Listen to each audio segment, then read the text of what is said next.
Betty, that's wrong. Let me show you again. You use this control to get your focus, you see? All right, and this one here in the right-hand corner to lock the sweep. There we are. Now let's try it again. Well, there's someone here to see you. Are you Mr. Bradshaw, the foreman? Yes. Mr. Donnelly up in personnel said for me to give you this card. I'm your new bearings inspector. Oh? Oh, well, now, I'll be with you in just a minute. No, one at a time. Well, I'll be back later to go over this with you, Betty. Just in the meantime, do the best you can. Would you follow me, please? Sure. Just have a seat here. I'll be back shortly.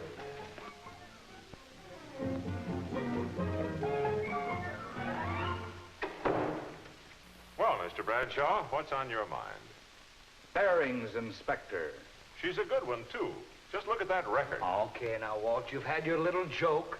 Give her to somebody else. I asked for a man. We don't have a man with her qualifications. Seriously, Brad, if you treat her right, she might make you a darn good employee. What do you mean, treat her right? Get that chip off your shoulder.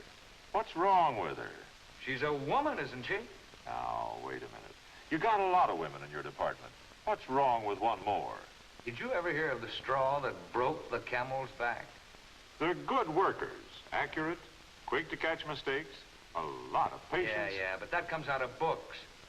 I work with them, mister. I know what happens. What does happen? Well, it's a long story. Come on now, tell me. What does happen? Maybe I've been misinformed. Not so long ago, you sent me a girl by the name of Myrtle Malloy. Remember? I remember. As per her qualifications, I assigned her to an inspection bench. Well, in a matter of days, that bench looked more like her dressing table. And then came the day when... Joe, will you take your stuff back to table 9? That'll be your bench for the time being. Okay, Chief. Myrtle, we're moving you to table number 10. Is something wrong, Mr. Bradshaw? No, nothing's wrong. We just need this space for something else. Well, I sure hate to give it up.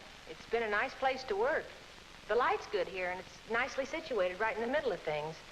I just began to feel at home. Well, I'm sorry, Myrtle, but table 10 will have to be your work area for the time being. You mean there's liable to be another change? There's always that possibility. Well, I certainly hope I'm not moved every other day. With a man, no trouble at all. Tell him what you want and he does it.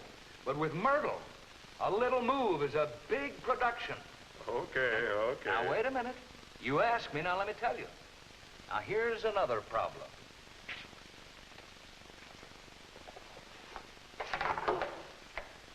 Oh, Mr. Bradshaw, I wanted to tell you that the date is set for my marriage. I'll be leaving soon. Marriage? I thought you just got engaged. Well, I told you about it 6 months ago. We were only waiting till we could find a place to live. 6 months ago? Oh, brother. Well, how soon are you leaving? Well, the end of next week. Well, that'll really put us in a bind around here. It takes time to break in a relief, girl. Yes, I know it does. I wondered. Why didn't you say something? I didn't realize you were getting married right away. Well, I'm sorry, Mr. Bradshaw, but I really thought you knew. We've all been talking about it. Okay, Brad, but how many blushing brides do you have? Besides, what's all this got to do with Dolly, the new girl? She's already married. And she's a qualified bearings inspector. You know what I was doing when this new girl came in a few minutes ago? No. I was trying to cope with one of the biggest problems of all, Walt.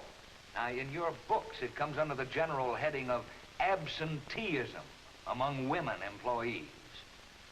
Yesterday, I spent an hour and a half teaching one of our girls what she needed to know in order to start on the oscilloscope today. This morning, she isn't here, so I had to use somebody else. I don't think the girl we got on it now will ever pick it up, so I'll probably have to find somebody else.